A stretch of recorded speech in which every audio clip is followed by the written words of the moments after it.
Welcome to a tutorial video on ChoiceScript. In this video, I'm going to cover the different types of using inputs. So we're continuing this project that we picked up in the last video using the FAIR math system and building across the previous videos on text formatting and using variables even before that. So we have our example here. The thing I want to note is we're creating a variable here on line 9 called password. This is important because both types of inputs, which I'm going to cover in this video, use variables to store whatever is inputted. But the variable has to already exist, or otherwise an error will be thrown and the game will stop. So we see here we're creating a variable called password and setting it to the initial value of 0. So as part of the screen list, I've also added a new scene called gate.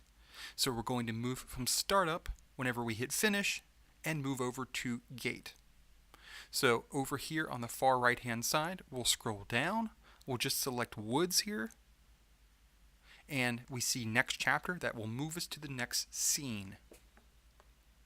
In this scene, gate, we see text, then we see text formatting of bold, what's the password, and we see the first use here of an input. Well, let's look at the code of this before we use it. Over here on the far left hand side in the choices of the scenes, I'm going to choose gate. And now we're looking at the code of this scene. So we see here the text we saw, we see the text formatting around what's the password using bold, and we see the first of two different types of inputs within ChoiceScript. In this case, it's the command input_number. When we use input number, we use the command, then we use variables to store the input. Remember, I mentioned at the top of this video that we needed to create a variable password to store that input. And in the case of input number, we also have to set a range. In this case, 0 to 30. And we actually see that when we're using it. There's a little tiny thing where we can change up and down the values, because ChoiceScript understands that the input is numbers. So it will allow us to go up to our maximum and down to our minimum, in this case 0. So we know the password is between 0 and 30 because we set it using the command input_number. Whatever we enter into this will be stored in the variable password. We see over here the use of conditionals on line 6 of this scene using the if command. If password is equal to 16, then we do something. Else, on line 9, we do something else.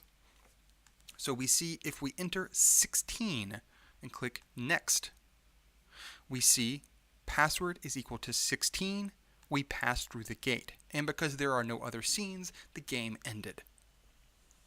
If we restart this, scroll back down, come back through this, and input a different number, in this case 23,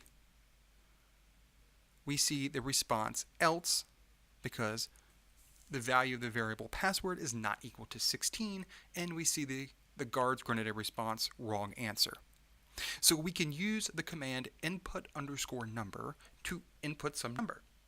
And when we do that way, we have to set a range, a minimum and a maximum. And we see that on the use of the input_number command on line 4 of this scene. So the command, the variable to store whatever is inputted, and the minimum, and then the maximum. The other example we can use is input_text. It's slightly different than input_number.